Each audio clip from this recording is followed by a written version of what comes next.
देश में इस समय लोकसभा चुनाव चल रहे हैं और 4 चरण हो चुके हैं, 3 चरण बाकी हैं। 1 जून तक अंतिम चरण होना है, उसके बाद 4 जून को रिजल्ट आएगा। उसके बाद कौन दल कितनी सीटें जीतता है, कौन सा गठबंधन कितनी सीटें जीतता है, इस पर चर्चा होगी। कौन सरकार बनाएगा, कौन सरकार से बाहर रहेगा, इस जोड़ तोड़ में सारी गणित लगी रहेगी, सब लोग लगे रहेंगे। लेकिन इस बीच यह भी तय है कि किसी भी राजनीतिक दल में कोई भी हेरफेर बदलाव होने की संभावना नहीं है। लेकिन राजस्थान में अचानक 4-5 दिन से ऐसा माहौल बनाया जा रहा है जैसे कि अभी तुरंत प्रभाव से राजस्थान प्रदेश कांग्रेस के अध्यक्ष गोविंद सिंह डोटासरा को हटाकर नए अध्यक्ष को बिठाया जाएगा। अचानक ये खबरें कहां से आई, क्यों चर्चा हुई, ये बहुत सारे कारण इसके पीछे हो सकते हैं। लेकिन वास्तविकता क्या है यह तो तब पता चलेगा जब गोविंद सिंह डोटासरा हटेंगे या रहेंगे। कुछ कहते हैं वे हटेंगे, कुछ कहते हैं एक्सटेंशन मिलेगा। लेकिन सारी संभावनाएं 4 जून पे टिकी हैं कि राजस्थान की जिन 25 लोकसभा सीटों पर 2 चरणों में चुनाव हो चुके हैं, उनमें कांग्रेस के लिए क्या निकल कर आता है और क्या नहीं रहता है। दरअसल यह इंपॉर्टेंट इसलिए है कि 2014 और 2019 दोनों लोकसभा चुनाव में राजस्थान में कांग्रेस का खाता नहीं खुला। इस बार पूरी संभावना सिर्फ खाता खुलने की नहीं है, बल्कि एक अच्छे प्रदर्शन की भी की जा रही है, संभावनाएं जताई जा रही है। और जिस तरह का चुनाव इस बार हुआ है उसमें ऐसा लग भी रहा है कि कांग्रेस एक संतोषप्रद प्रदर्शन राजस्थान की 25 लोकसभा सीट पर करने जा रही है। अब हटने हटाने की बातें तो बाद में, लेकिन किस नेता पर क्या प्रभाव पड़ेगा इस पर चर्चा जरूर की जा सकती है इन 25 लोकसभा सीटों को लेकर। तो सबसे पहले तो राजस्थान के जो प्रमुख नेता हैं उन पर बात की जाए जिन पर इन परिणामों का असर होना है। पूर्व मुख्यमंत्री अशोक गहलोत पर इन परिणामों का असर निश्चित तौर पर होना है। पूर्व उप मुख्यमंत्री सचिन पायलट पर इन परिणामों का असर निश्चित तौर पर होना है। प्रदेश कांग्रेस अध्यक्ष हैं गोविंद सिंह डोटासरा, तो निश्चित तौर पर उनके नेतृत्व में चुनाव लड़ा जा रहा है तो उन पर असर होना ही है। डॉक्टर सीपी जोशी पूर्व विधानसभा अध्यक्ष हैं, पूर्व प्रदेश अध्यक्ष हैं, पूर्व केंद्रीय मंत्री, खुद भीलवाड़ा से चुनाव लड़ रहे हैं, उन पर भी इन चुनाव परिणामों का असर निश्चित तौर पर होना है। और हाल ही पंजाब में पर्यवेक्षक के रूप में जिम्मेदारी निभाने गए हरीश चौधरी जो बायतू से विधायक हैं, क्योंकि कार्य समिति के सदस्य हैं कांग्रेस के, ऐसे में उन पर भी इन परिणामों का असर होना है। इसके अलावा बहुत सारे नेता नहीं है जिनके ऊपर इन परिणामों का बहुत ज्यादा असर जाएगा। सिर्फ उनकी खुद की सीट का असर रहेगा कि कौन जीतता है कौन हारता है। इस राजनीति में ही कांग्रेस उलझी रहेगी इन 5-6 नेताओं के अलावा। हां, एक असर और हो सकता है कि यदि कोटा में भाजपा से कांग्रेस में आकर चुनाव लड़ रहे प्रहलाद गुंजल का चुनाव प्लस में आता है तो हाड़ौती में बहुत सारे नेताओं पर असर पड़ सकता है, यह निश्चित तौर पर तय माना जाए। तो कुल मिलाकर अभी बात करें इन 5 नेताओं की, तो सबसे पहले बात करें पूर्व मुख्यमंत्री अशोक गहलोत की कि उन पर क्यों असर पड़ेगा। उन पर असर इसलिए पड़ेगा क्योंकि उनके पुत्र वैभव गहलोत जालोर सिरोही से लोकसभा का चुनाव लड़ रहे हैं, लड़ चुके हैं और वोट डल चुके हैं जालोर सिरोही में। जोधपुर छोड़कर जालोर सिरोही आए, जोधपुर का चुनाव पिछली बार हारा और अब जालोर सिरोही जीत की उम्मीद के साथ आए। अब यहां जैसा भी जो भी परिणाम आएगा उससे या तो अशोक गहलोत का कद इतना बड़ा हो जाएगा कि वे अपने पुत्र को दूसरी सीट पर ले जाकर वे जीत दिला लाए, और यदि वे हार जाते हैं तो निश्चित तौर पर मानिए कि ढलती उम्र और ढलती राजनीति में उनके लिए बहुत बड़ा नुकसान हो सकता है। दूसरे नेता जिन पर सबसे ज्यादा चर्चा राजस्थान में होती है वे है सचिन पायलट, पूर्व उप मुख्यमंत्री हैं। सचिन पायलट पर सबसे ज्यादा असर इसलिए पड़ेगा कि कहा जा रहा है कि उनके कहने से बहुत सारे टिकट लोकसभा के इस बार दिए गए हैं।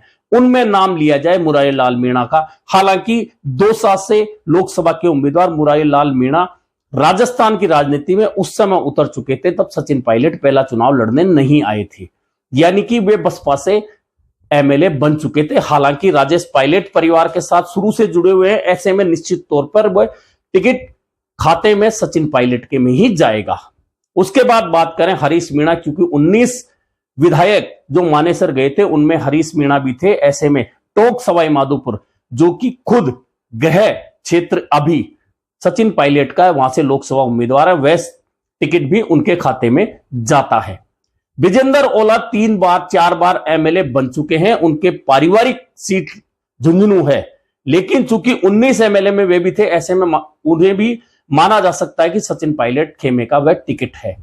जयपुर ग्रामीण से अनिल चोपड़ा का टिकट भी पायलट के खाते में है और करण सिंह उचियार्डा भी जो जोधपुर से लड़ रहे हैं, हालांकि गृह क्षेत्र अशोक गहलोत का है, लेकिन वे सचिन पायलट खेमे के माने गए हैं।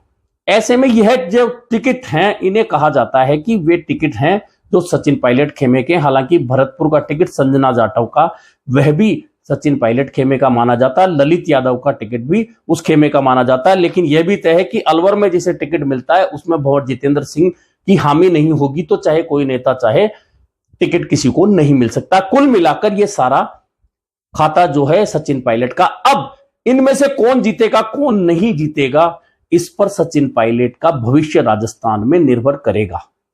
हालांकि संभावना यह है कि इनमें से 2 से 3 सीटें कांग्रेस जीतने की स्थिति में है, लेकिन उससे ज्यादा सीटें हारने की भी स्थिति में है। ऐसे में इनमें से कितने लोग जीतकर आएंगे, उनका असर सचिन पायलट की आने वाली राजनीति पर निश्चित तौर पर पड़ेगा। अब चर्चा करें गोविंद सिंह डोटासरा की। अब गोविंद सिंह डोटासरा को हटाने की बातें होने लगी है, जबकि रिजल्ट आया ही नहीं, और कहा जा रहा है कि यदि रिजल्ट कांग्रेस के फेवर में नहीं आया तो उसका ठीकरा गोविंद सिंह डोटासरा के सिर फोड़ा जाएगा। होता भी यही है, जिसका नेतृत्व होता है, जो प्रदेश अध्यक्ष होता है, उसके सिर ठीकरा फूटता ही है। 2014 और 2019 में प्रदेश अध्यक्ष के रूप में सचिन पायलट थे। 2014 में जब वे प्रदेश अध्यक्ष बन के आए, उसके कुछ दिनों बाद ही लोकसभा का चुनाव था और उन्हें खुद भी अजमेर से प्रत्याशित थे। ऐसे में चुनाव जब 25-0 से कांग्रेस हारी, तो किसी ने यह नहीं कहा कि सचिन पायलट की वजह से हार गए, क्योंकि सचिन पायलट नए नए प्रदेश अध्यक्ष बने थे। लेकिन 2019 में सचिन पायलट प्रदेश अध्यक्ष होने के अलावा उप मुख्यमंत्री भी थे। हालांकि बाद में जब कांग्रेस हार गई तो कहा गया कि गुर्जर बाहुल्य सचिन पायलट के प्रभाव वाले क्षेत्रों में कांग्रेस इसलिए हार गई कि सचिन पायलट को मुख्यमंत्री नहीं बनाया था, जबकि वे प्रदेश अध्यक्ष और उप मुख्यमंत्री थे। यानी कि वहां से बचने का यह रास्ता ढूंढा गया। अब बात गोविंद सिंह डोटासरा की हो रही, तो गोविंद सिंह डोटासरा 2020 में उस परिस्थिति में प्रदेश कांग्रेस के अध्यक्ष बने थे जब सचिन पायलट 19 विधायकों के साथ में मानेसर गए थे। वहां बैठे थे, बार बार बुलाने पर नहीं आ रहे थे। उस दौर में जब सचिन पायलट को हटाया गया, गोविंद सिंह डोटासरा को अध्यक्ष बनाया गया। लेकिन सचिन पायलट के मुकाबले या अन्य प्रदेश अध्यक्षों के मुकाबले गोविंद सिंह डोटासरा को कभी किसी ने नेता माना ही नहीं। लेकिन विधानसभा चुनाव से पहले जब यह चर्चाएं होने लगी कि कांग्रेस 40 सीटों पर सिमटेगी या 45 सीटों पर सिमटेगी या शेखावाटी में सूपरा साफ हो जाएगा, गोविंद सिंह डोटासरा खुद भी हार जाएंगे, ऐसे दौर में प्रदेश अध्यक्ष के रूप में टिकट बंटवारे के बाद में ना सिर्फ गोविंद सिंह डोटासरा खुद जीते, जब और जहां बातें कांग्रेस के 40, 45, 50 में समेटने की थी, वहां कांग्रेस का ग्राफ 70 सीटों तक पहुंचा। और गोविंद सिंह डोटासरा ने सीकर में, जहां से वे खुद चुनाव लड़ते हैं लक्ष्मणगढ़ से, उसके अलावा आसपास की तमाम सीटें ही नहीं जीती, बल्कि चूरू और गंगानगर तक, हनुमानगढ़ तक, नागौर तक और जयपुर रीजन में इसका असर रहा। यह बात मैं इसलिए कह रहा हूं कि जब 2013 में कांग्रेस 21 से 99 पर पहुंचती है और गुर्जर बहुल्य क्षेत्रों के अंदर कांग्रेस जीतती है, तो उसका श्रेय सचिन पायलट के सिर जाता है। तो फिर जाट बहुल्य क्षेत्रों में यदि कांग्रेस विधानसभा चुनाव जीत कर आई तो गोविंद सिंह डोटासरा के सिर सेरा क्यों नहीं बंधे। खैर, अब लोकसभा की बात हो रही है, तो लोकसभा चुनाव में जो संभावना इस बार है, सीकर, झुंझुनू, चूरू, नागौर, बाड़मेर, ये जाट बहुल्य सीटें हैं जहां कांग्रेस की संभावनाएं सबसे बेहतर बताई जा रही हैं। और यदि यह सीटें कांग्रेस की झोली में सब नहीं आकर 2 या 3 भी आती हैं, तो क्या इसका श्रेय गोविंद सिंह डोटासरा के खाते में नहीं जाएगा? और ये सीटें नहीं भी आए, राजस्थान में कांग्रेस खाता खोलने में सफल हो गई, तो नेतृत्व प्रदेश अध्यक्ष के रूप में तो गोविंद सिंह डोटासरा का ही रहा है। ऐसे में क्या उनके सिर सेहरा नहीं बंधेगा? यह इंपॉर्टेंट बात है। अब इसके साथ ही बात करें, डॉक्टर सीपी जोशी भीलवाड़ा से उम्मीदवार हैं, जीत गए तो निश्चित तौर पर है कि उनका कद फिर बढ़ेगा। और इस परिणाम से पहले दिल्ली में उन्हें जिम्मेदारी देकर कांग्रेस ने एहसास भी करा दिया है कि सीपी जोशी का कद जीत के साथ बढ़ेगा।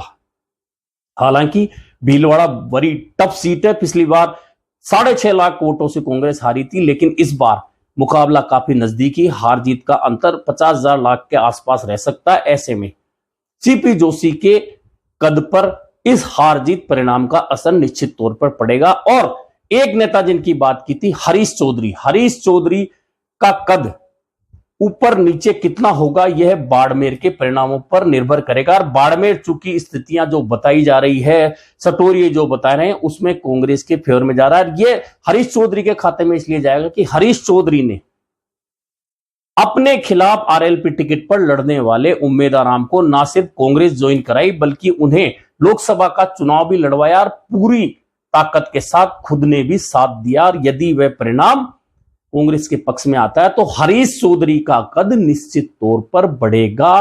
कांग्रेस की राजनीति में यह तय मान लेना चाहिए। इसके अलावा जो नेता हैं भंवर जितेंद्र सिंह राजस्थान के, उनकी चर्चा नहीं होती। इस जो 4-5 नेताओं को मैंने नाम लिए, इस पंक्ति में उनकी चर्चा नहीं होती क्योंकि वे सिर्फ दिल्ली की राजनीति में सेट हैं और वे केंद्रीय राजनीति ही करते हैं। उन्होंने 2 लोकसभा चुनाव हारने के बाद में चुनाव लड़ने से तौबा कर रखी है। कोशिश है किसी राज्य से राज्यसभा में आ जाएं, लेकिन फिलहाल ऐसा मौका नहीं मिल पाया। आगे हो सकता है मिल जाए। हालांकि उनके कद पर अलवर के परिणामों का बहुत ज्यादा असर नहीं पड़ेगा क्योंकि वे इस पंक्ति में नहीं है। कुल मिलाकर यह जो चर्चा है, इस चर्चा का मतलब यही है कि अभी जो कुछ चर्चाएं चली है कि गोविंद सिंह डोटासरा हटेंगे, और हटेंगे तो उनकी जगह ये बनेंगे या इनकी संभावना, या यह संभावना नहीं है। इसलिए इस चर्चा पर आज हमने फोकस किया है कि इन नेताओं की जो अगली राजनीति होगी उस पर इन परिणामों का इस तरह से असर पड़ेगा। लेकिन निश्चित मानिए यह असर तब पड़ेगा जब 4 जून को राजस्थान में 25 लोकसभा सीटों के परिणाम सामने आ जाएंगे। यह पता चल जाएगा कि किस नेता की सिफारिश या किन नेता के प्रभाव वाले क्षेत्र में कितने लोग किसके समर्थक जीतकर आए हैं। वहीं एक बात मैंने की थी हाड़ौती की, यदि कोटा से प्रहलाद गुंजल चुनाव जीतते हैं तो ना सिर्फ हाड़ौती बल्कि पूर्वी राजस्थान और दक्षिण राजस्थान की राजनीति में बहुत बड़ा बदलाव कांग्रेस में निश्चित तौर पर होगा।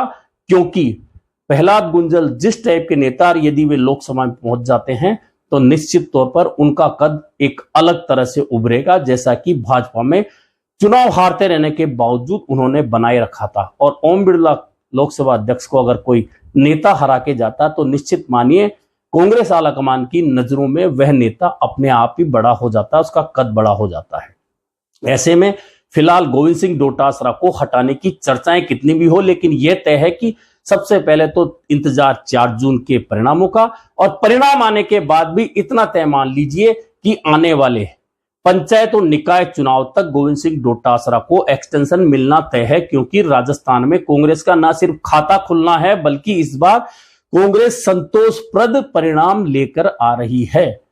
यह भी तय है कि राजस्थान में हो या देश की किसी भी जगह कोई भी नेता का स्थान परमानेंट नहीं है, इसलिए गोविंद सिंह डोटासरा हमेशा अध्यक्ष बने रहेंगे, यह भी तय नहीं है। लेकिन फिलहाल जो चर्चाएं हैं वे चर्चाएं सिर्फ चर्चाएं हैं। 4 जून के बाद उन चर्चाओं में थोड़ा नमक मिर्च और लगेगा, थोड़ा तड़का और लगेगा, लेकिन परिणाम संतोषप्रद आना तय माना जा रहा है कांग्रेस के पक्ष में राजस्थान में। ऐसे में फिलहाल गोविंद सिंह डोटासरा की कुर्सी को हमारे लिहाज से कोई खतरा फिलहाल तो नजर नहीं आ रहा। आगे परिणाम बताएंगे और कांग्रेस में क्या होने वाला है इन परिणामों के बाद में, यह परिस्थिति तय करेगी कि कौन नेता कहां जाएगा, कहां रुकेगा और उसका कद कितना बढ़ेगा, कितना घटेगा। आज के लिए इतना ही, फिर मिलेंगे नए मुद्दे पर चर्चा के साथ।